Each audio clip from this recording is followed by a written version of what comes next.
A hearty good morning to all. From our Oxford Reading Circle course book, in page number 107, we have lesson 12, Virtually True. Students, before laying the foundation of the story, let's talk about the author. Virtually True is authorized by Paul Stewart. Paul Stewart was an English teacher in Germany and then Sri Lanka before returning to England and becoming a writer. He is best known for his collaborations with Chris Riddle, but has written a large number of books for children and some for adults too. Paul Stewart was born on 4th June 1955 in London, England. He is about 66 years old now. Paul Stewart is a highly regarded author of books for young readers, everything from picture books to football stories, fantasy and horror. Students, let's talk about the term virtual reality. Virtual reality is a term that is used for computer simulated environments which can imitate physical presence in places in the real world and also in imaginary worlds.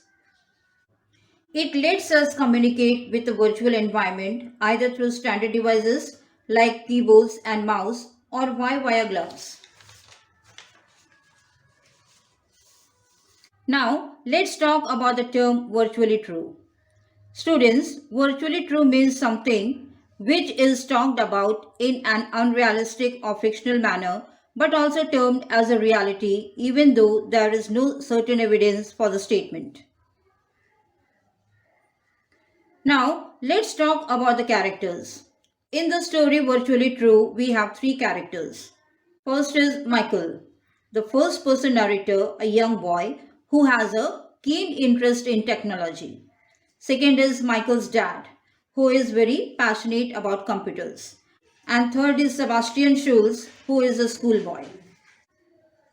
After the characters, let's talk about the outlines of the story.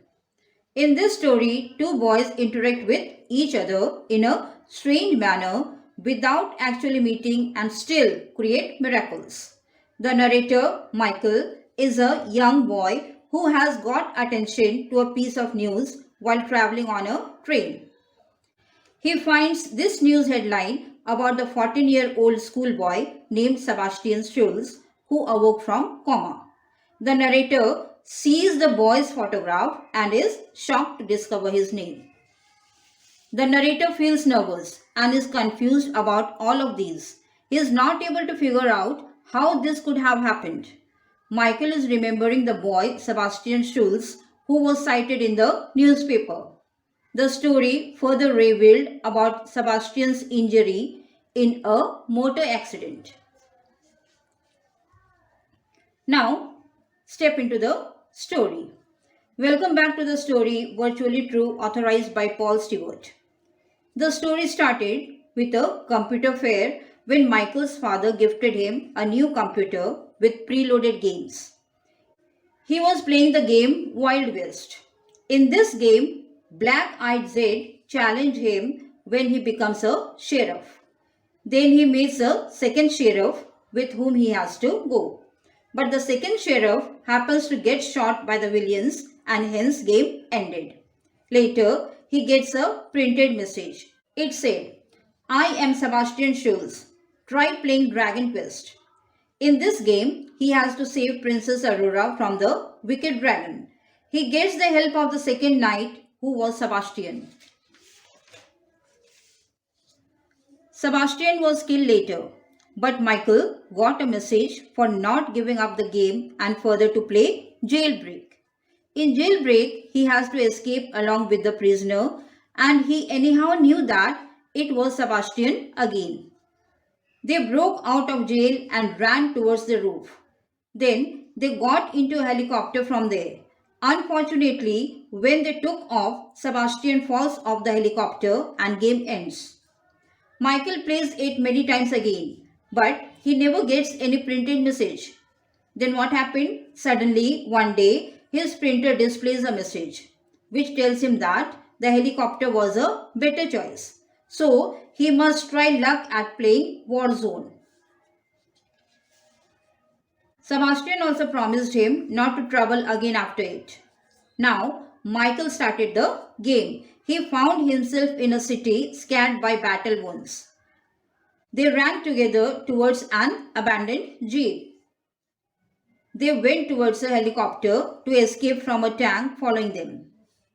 When jeep was spinning, Michael jumped into the helicopter, but Sebastian gave no response.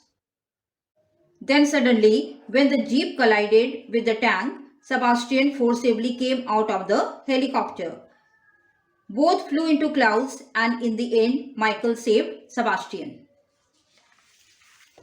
Now, to cross-check the details, the narrator searched it on the internet. He found that during the time of the accident, Sebastian was playing one of the Psycho Drive games that the narrator had purchased on his laptop. Later on, the narrator understood that Sebastian's memory had got stored on the disk of the computer. The computer saved Sebastian's memory while banging his head with it during the accident.